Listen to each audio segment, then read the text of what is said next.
Assalamualaikum warahmatullahi wabarakatuh. Statistika ekonomi bab 7. Pembahasannya pengertian penyebaran data, range, simpangan baku populasi, simpangan baku sampel, kemudian koefisien variasi, dan praktek menghitung simpangan dengan Microsoft Excel.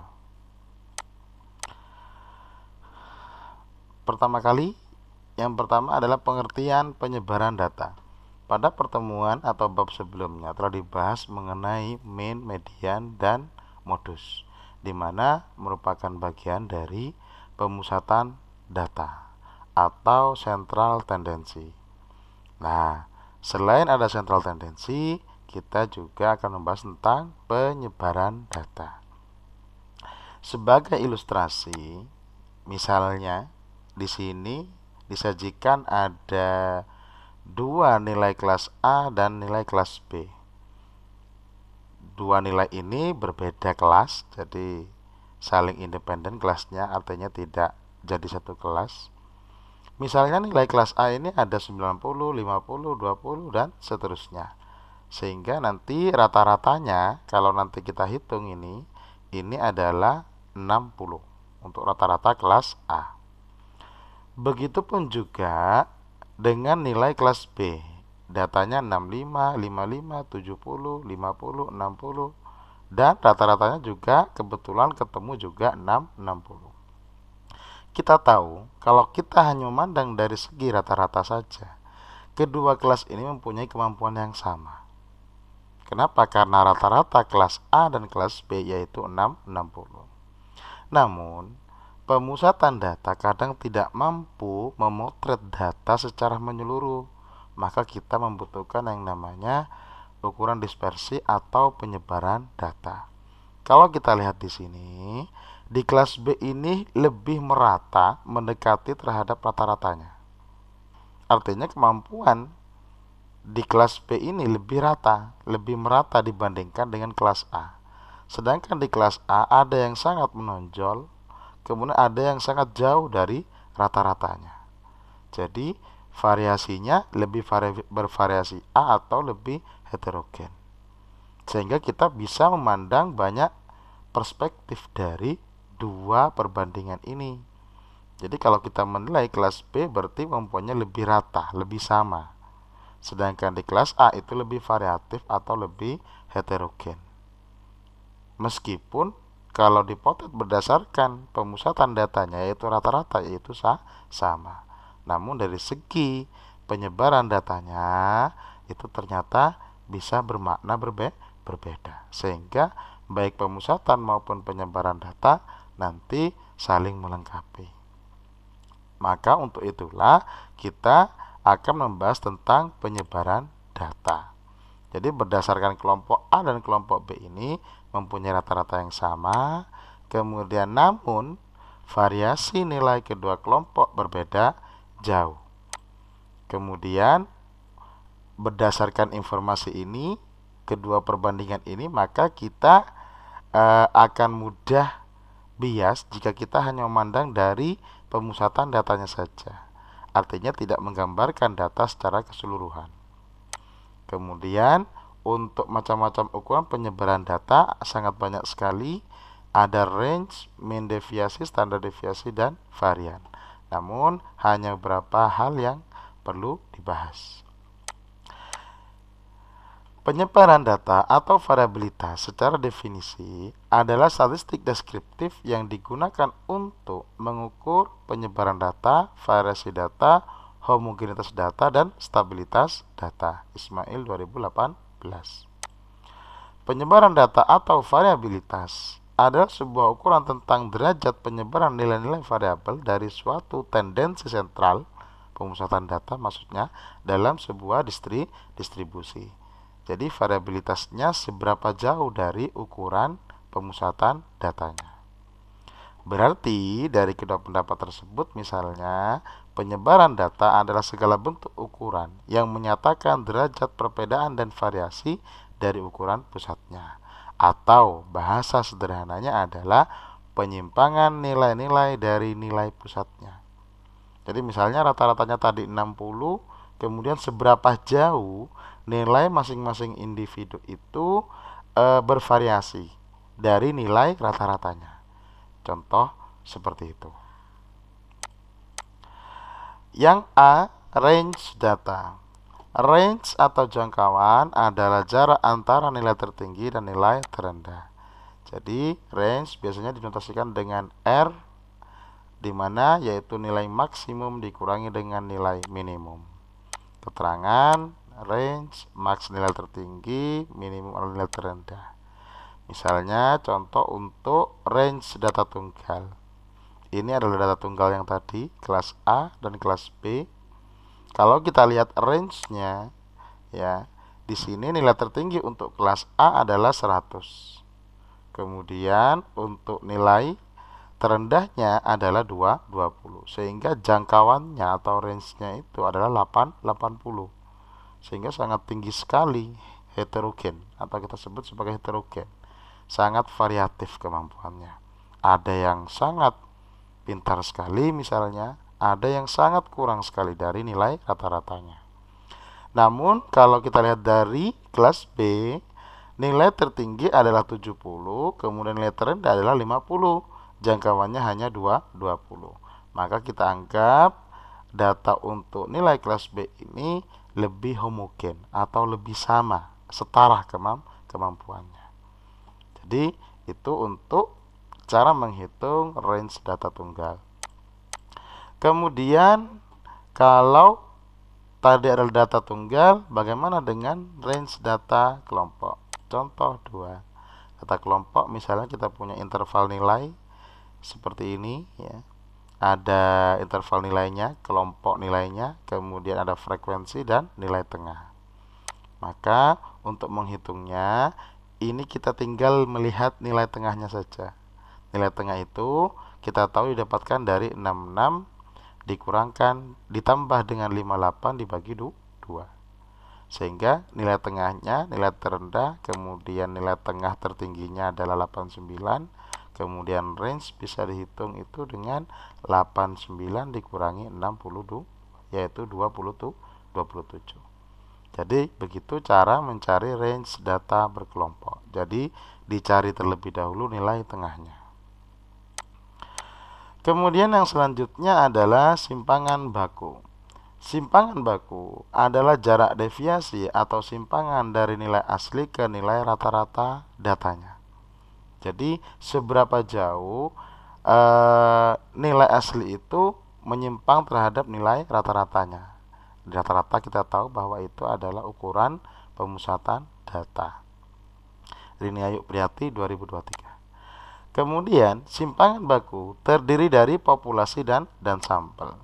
Simpangan baku populasi dinamakan sebagai sigma seperti ini, dan rumus perhitungannya adalah inilah rumus dari simpangan baku populasi, yaitu akar sigma dalam kurung xi dikurangi dengan mu tutup kurung kuadrat dibagi dengan n, dengan keterangan notasi ini adalah simpangan baku populasi, kemudian mu ini adalah nilai rata-rata untuk populasi.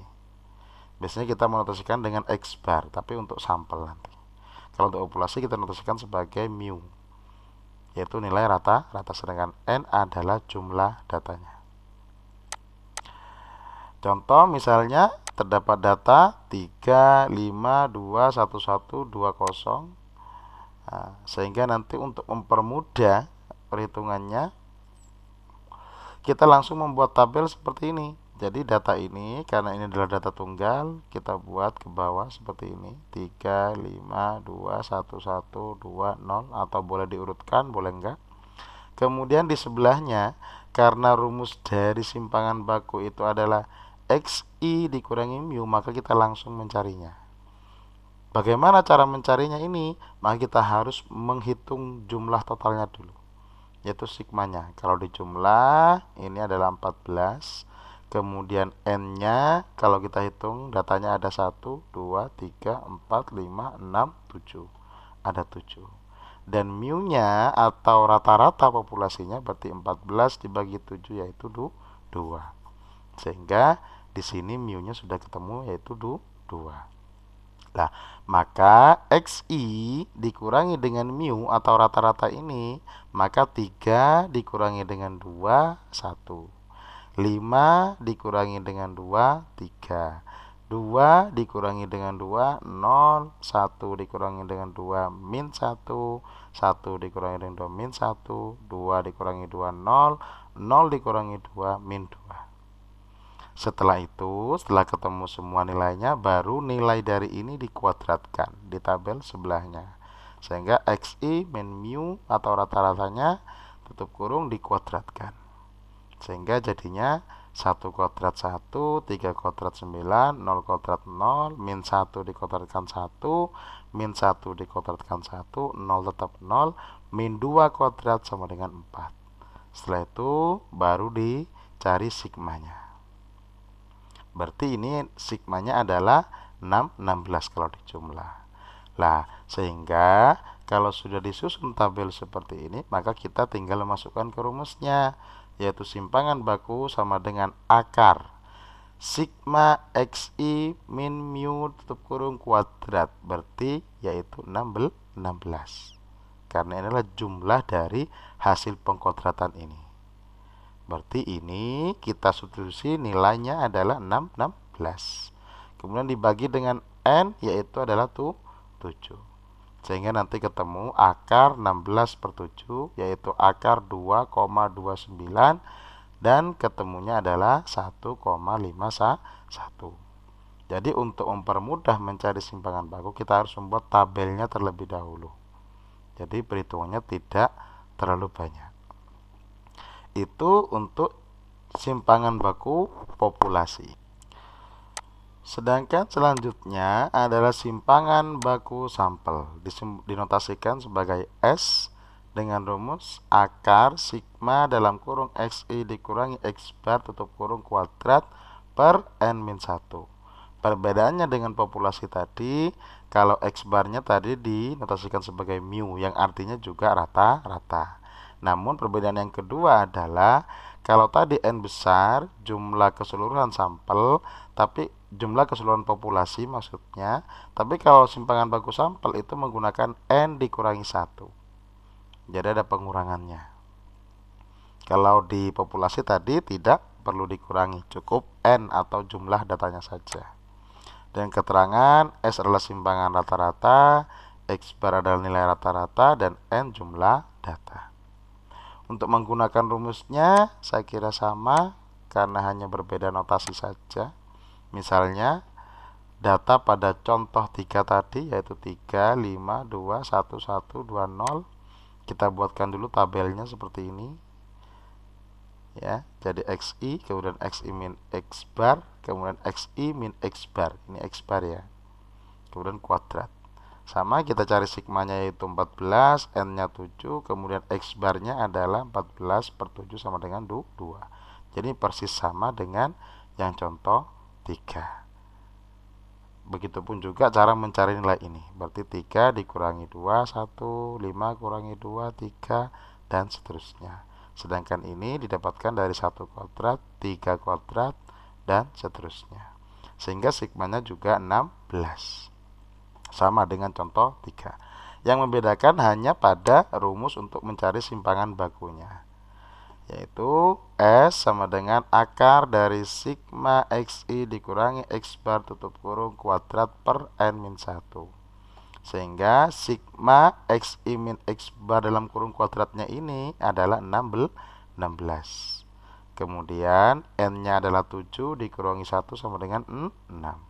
Sehingga nanti ketemu akar 16 per 6, yaitu sama dengan akar 2,67, atau kalau kita akarkan hasilnya adalah 1,63. Jadi itu cara mencari simpangan baku untuk sampel. Setelah simpangan baku, kita yang C yaitu adalah membahas tentang koefisien variasi. Koefisien variasi menurut Rini Ayu Priyati adalah perbandingan simpangan baku dengan rata-rata dalam bentuk prosentase. Jadi simpangan baku yang barusan kita hitung di bagian B, baik itu populasi maupun sampel, kemudian kita prosentasekan.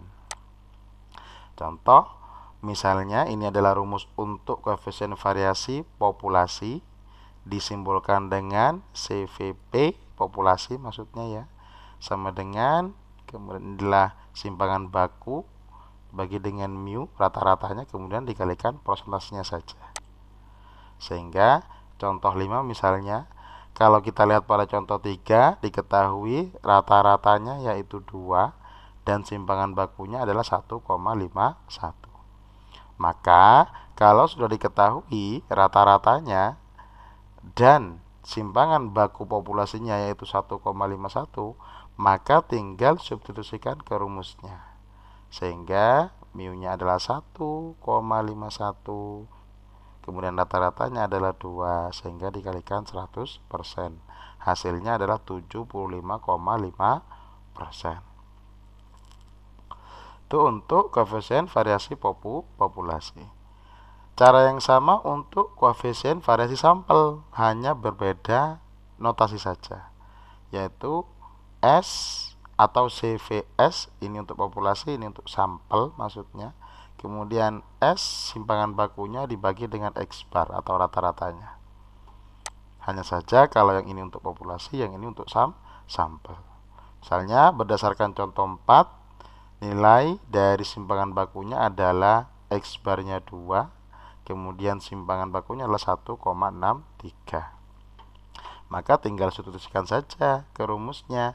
S-nya adalah 1,63, kemudian X barnya adalah 2. Kalikan 100%. Berarti 81,5%. Jadi ini cara mencari koefisien variasi. Jadi sekali lagi, koefisien variasi itu adalah persentase perbandingan simpangan baku dengan rata-ratanya.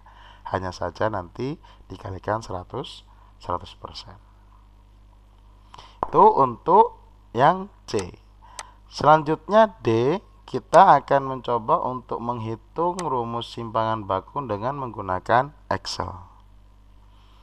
Kita input saja, misal contoh data yang tadi, contoh yang ketiga dan keempat, 3, 5, 2, 1, 1 ya. Atau kita langsung saja coba. Di sini sudah saya siapkan datanya. Nah, kita input saja seperti biasa di program Excel. Data nomor 1 sampai dengan ke-7. Datanya adalah 3, 5, 2, 1, 1, 2, 0. Kemudian untuk mencari simpangan baku populasi, maka kita tinggal mengetikkan rumus stdef, standar deviasi titik P, yaitu populasi maksudnya. Kemudian kita drag nilainya ini dari nilai yang data yang pertama sampai dengan data yang ke-7. Kemudian baru di enter, sehingga hasilnya ini. Rumusnya adalah ini ya. Kemudian untuk yang sampel sama stdef, tapi di sini titik S, yaitu sampel maksudnya. Kemudian untuk kolom isinya adalah tinggal di drag saja. Nah, kemudian di enter, sehingga ketemu. Hasilnya lah 1,51, 1,63. Kalau kita cek nanti hasilnya sama dengan yang perhitungan manual tadi. Ini 1,63, kemudian ini adalah 151. Jadi sama. Saya kira itu untuk mencari simpangan baku dengan Microsoft Excel. Cukup sekian, saya akhiri, kurang lebihnya mohon maaf. Wassalamualaikum warahmatullahi wabarakatuh.